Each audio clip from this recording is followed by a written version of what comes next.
آج اگر ہم دیکھیں گے تو ہم کو معلوم ہوگا کہ پیغام دینے والے خدا کے بادشاہت پہ زور دینے کے بجائے شفا پہ زیادہ زور دے رہے ہیں، مگر مسیح ہمیشہ اپنے پیغام میں پہلے خدا کے بادشاہت کے بارے میں بتاتے تھے۔ انسان کو جو ہے سب سے پہلے خدا کے ساتھ ذاتی طور سے رشتہ قائم کرنا ضروری ہے۔ آگے مسیح ان کے شاگردوں کو بتانے کو لگے کہ جس گھر میں بھی ان لگاں داخل ہوں گے وہاں رہنا اور وہاں سے روانہ ہونا۔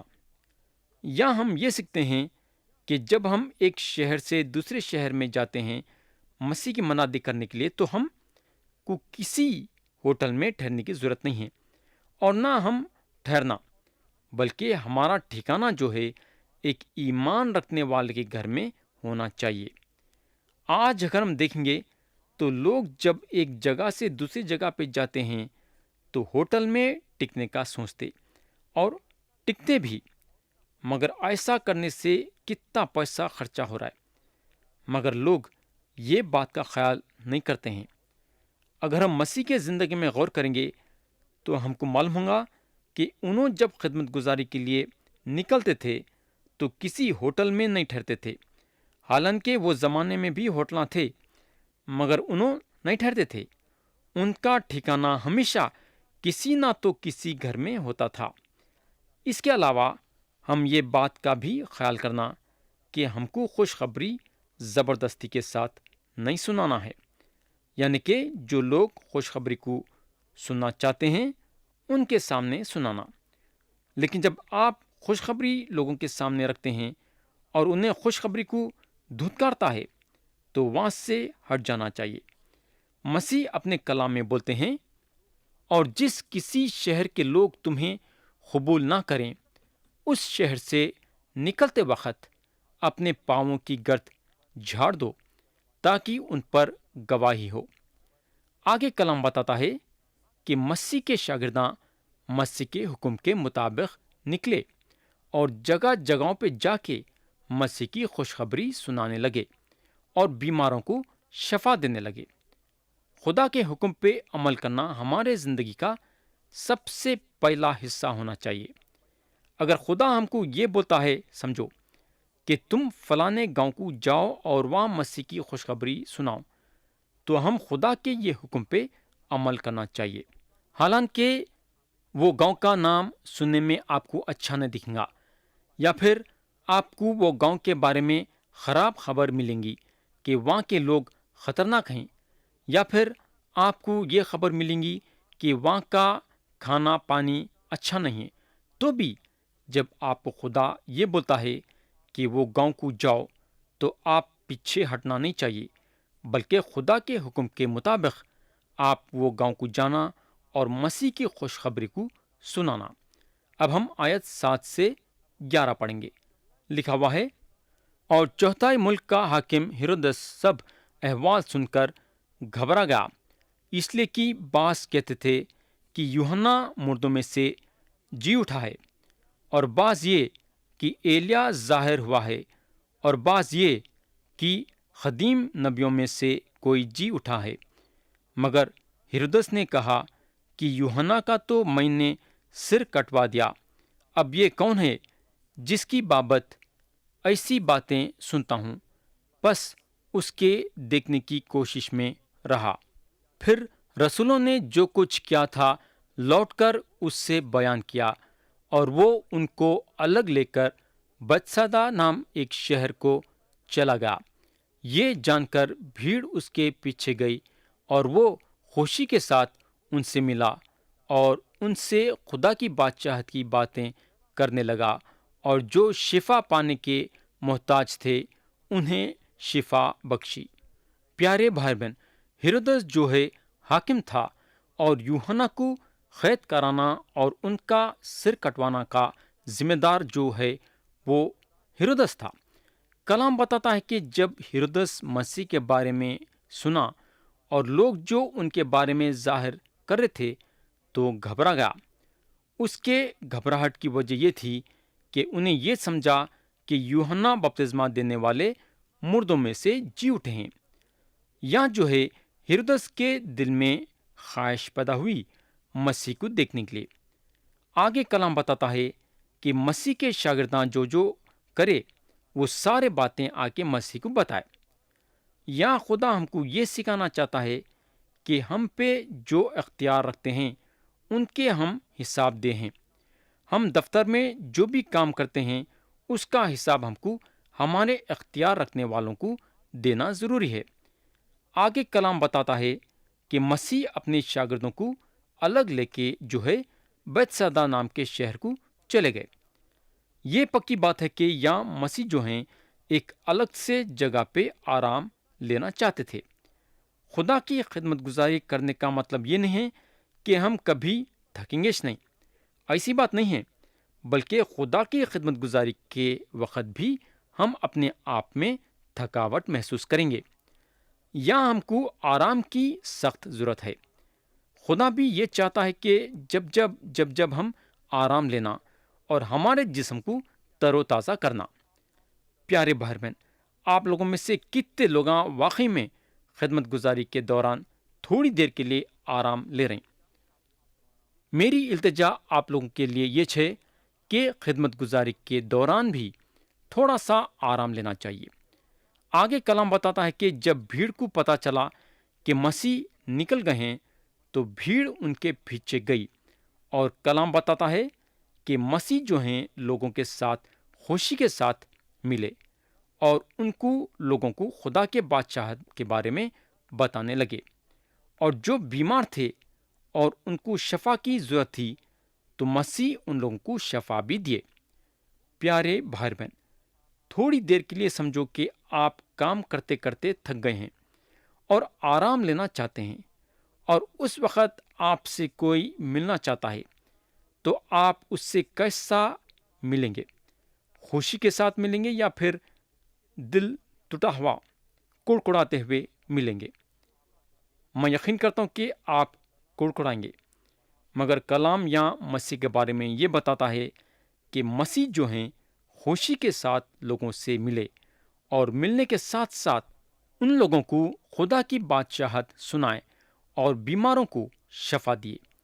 ہم کو یہ نہیں بھولنا ہے کہ مسیح بھی جسم میں تھے، انہوں بھی تھکاوٹ محسوس کرتے تھے، انہوں بھی ہمارے ویسا آرام لینا چاہتے تھے، مگر ان میں خوبی یہ تھی کہ تھکاوٹ کے باوجود جو لوگ ان سے ملنے آتے تھے تو انہوں برابر ان سے ملتے تھے۔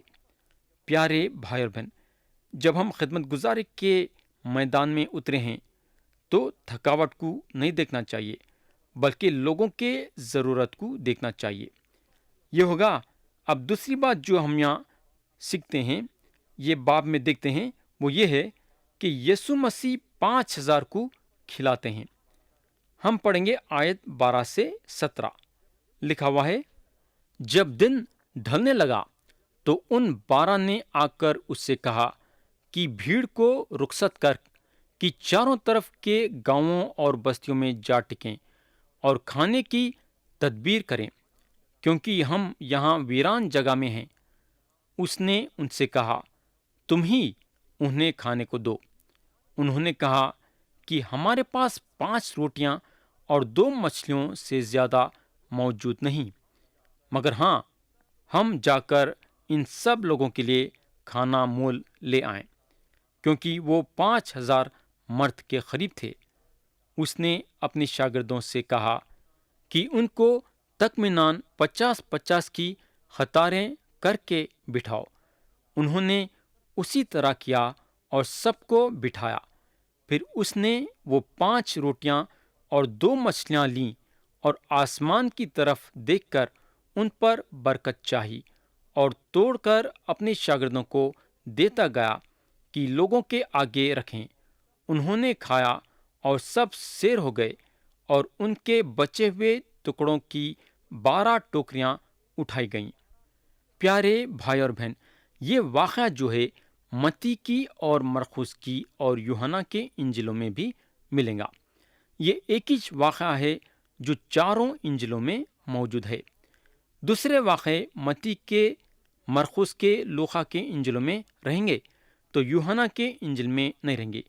یہ ایک ہی واقعہ ہے جہاں چاروں انجیلوں میں موجود ہے۔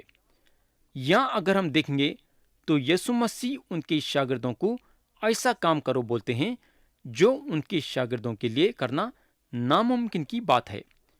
میرے بھائی، مسیح کے شاگردوں کو یہ بات سیکھنا ضروری تھا، اور ہم کو یہ بھی سیکھنا ہے کہ مسیح ہمیشہ ہم کو وہ کام کرنے کا حکم دیتے ہیں جو ہمارے لیے کرنا ناممکن کی بات ہے۔ اس کی وجہ یہ ہے کہ انہوں وہ کام کر کے اپنا جلال ظاہر کرتے ہیں۔ جو کام انہوں ہم کو دیتے ہیں، اگر ہم اپنی طاقت سے کر سکیں گے تو ان کا جلال نظر نہیں آئے گا۔ جب انہوں ہم کو کام دیتے ہیں اور ہمارے لیے وہ کام کرنا ناممکن ہو جاتا ہے، اور جب وہ کام انہوں کرتے ہیں تو سارے لوگوں کے سامنے ان کا جلال نظر آتا ہے۔ تو یا مسیح کام کرنا چاہتے ہیں۔ تو پیارے بھائی اور بہن، مسیح جو اپنے منہ کے دم سے سارے کائنات کو خلق کرے، ان کو 5,000 لوگوں کے لیے روٹیاں پیدا کرنا اور کھلانا ناممکن کی بات نہیں تھی۔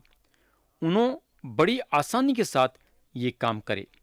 میں یقین کرتا ہوں کہ یہ 5,000 میں کئی لوگ ایسے بھی تھے ہوں گے کہ پہلے مرتبہ پیٹ بھر کے کھائے ہوں گے۔ اگر ہم ہمارے زندگی میں دیکھیں گے تو ہم کھانے پینے کے بارے میں کتنے فکر کرتے ہیں، یعنی بار بار ہم ہمارے کھانے پینے کے بارے میں فکر کرتے رہتے۔ یہاں کلام بتاتا ہے کہ ایک بھی خالی پیٹ گھر نہیں گیا، بلکہ پیٹ بھر کے کھائے۔ میرے دوست، ہم کو کھانے پینے کی فکر کرنے کی ضرورت نہیں ہے۔ خدا جب ہم کو پیدا کرا ہے، ہمارے کھانے پینے کا بھی خیال کریں گا۔ کلام بتاتا ہے کہ جو ٹکڑے بچ گئے تھے 12 ٹوکریاں بھر کے اٹھائے گئے۔ ٹکڑے بچ جانے کا مطلب یہ نہیں ہے کہ جھوٹے ٹکڑے، بلکہ وہ ٹکڑے جو بانٹے نہیں گئے تھے۔ پیارے دوست، خدا کے ہاتھوں میں برکت ہے۔ خدا جب ہم کو دیتا ہے تو زیادہ اچھا دیتا ہے۔ خدا کے دینے میں کمی نہیں ہے، اور اس کا دینا کبھی بھی ختم نہیں ہوتا۔ آپ لوگوں میں سے کوئی 20 برس کا رہے گا، کوئی 40 برس کا رہے گا، کوئی 60 برس کا رہے گا، کوئی 80 برس کا بھی رہے گا۔ میں یہاں آپ سے ایک سوال کرنا چاہوں گا۔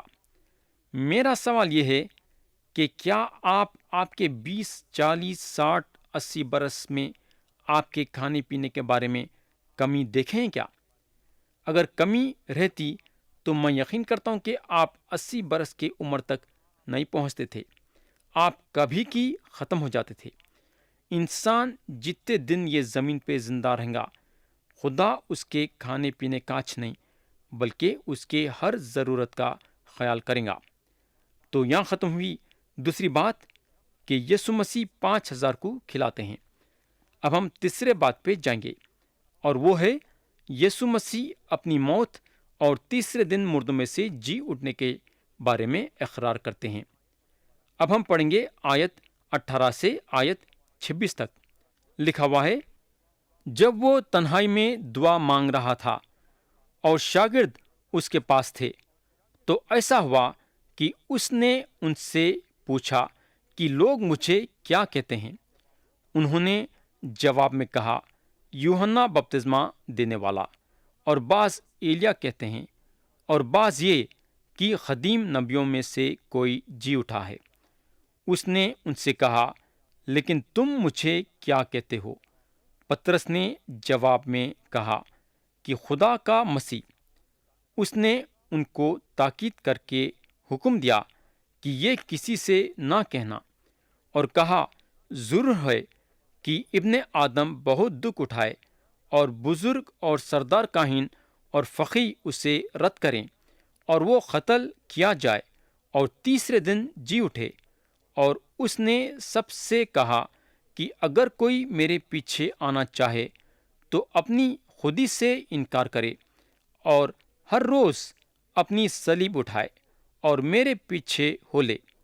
کیونکہ جو کوئی اپنی جان بچانی چاہے وہ اسے کھوئے گا، اور جو کوئی میرے واسطے اپنی جان کھوئے وہی اسے بچائے گا۔ اور آدمی اگر ساری دنیا کو حاصل کرے اور اپنی جان کو کھو دے یا اس کا نقصان اٹھائے تو اسے کیا فائدہ ہوگا؟ کیونکہ جو کوئی مجھ سے اور میری باتوں سے شرمائے گا، ابن آدم بھی جب اپنے اور اپنے باپ اور پاک فرشتوں کے جلال میں آئے گا تو اس سے شرمائے گا۔ تو پیارے بھائی اور بہن، یہاں اپنے شاگردوں سے مسیح کا ایک سوال تھا۔ سوال یہ تھا کہ لوگ مجھے کیا کہتے ہیں؟ یہاں اگر ہم دیکھیں گے تو ان کے شاگرداں ان کے یہ سوال کا جواب دیے۔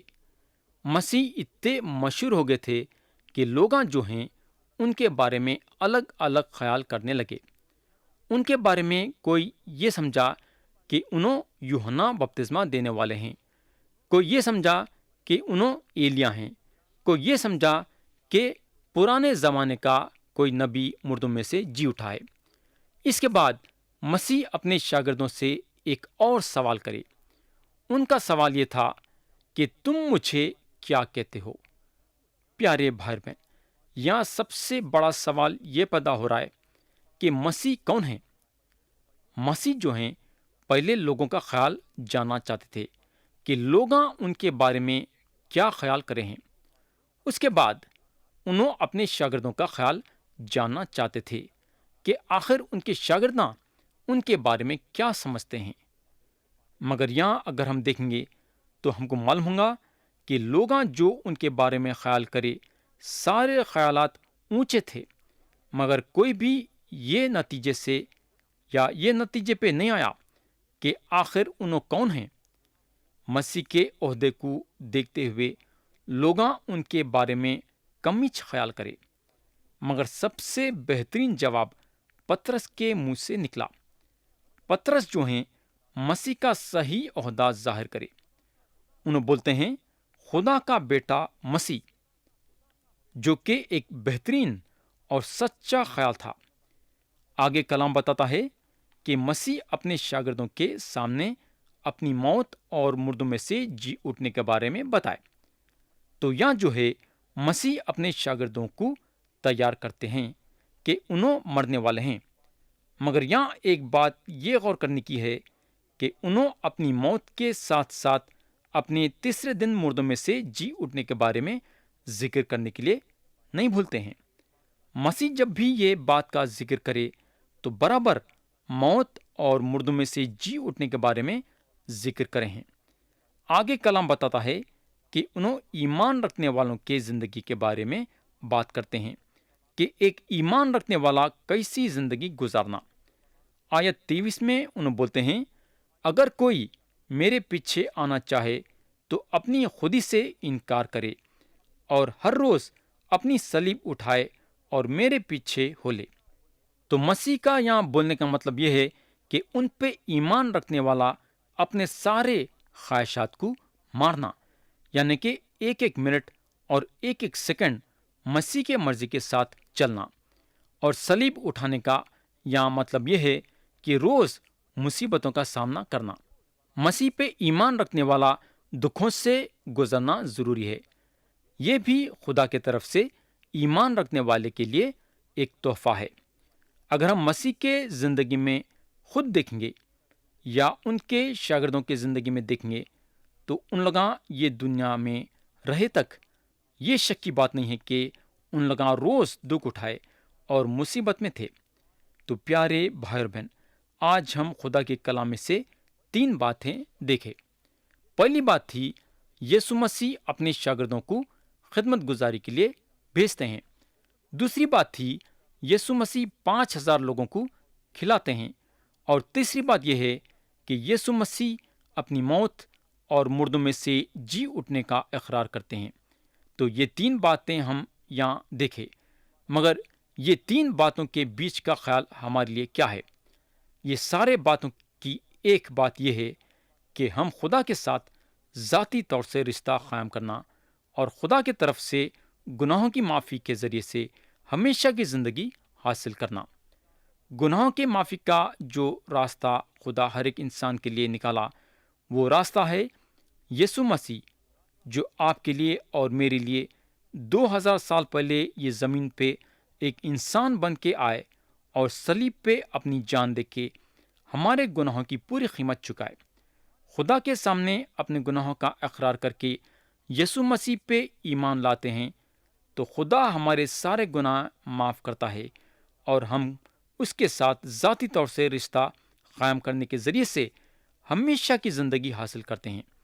تو پیارے بھائی اور بہن، کیا آپ آج اور اب اور اسی وقت خدا کے سامنے اپنے گناہوں کا اقرار کر کے یسوع مسیح پہ ایمان لا کے خدا کے ساتھ ذاتی طور سے رشتہ قائم کر کے ہمیشہ کی زندگی حاصل کرنا چاہیں گے کیا؟ مرضی آپ کی ہے اور فیصلہ آپ کا ہے۔ کئی کو بولے تو خدا آپ کو آپ کی مرضی دیا ہے اور چننا اور فیصلہ کرنا آپ کا کام ہے۔ خدا ہم سب کو آج کے کلام کے ذریعے سے برکت دے، یسوع مسیح کے نام سے آمین۔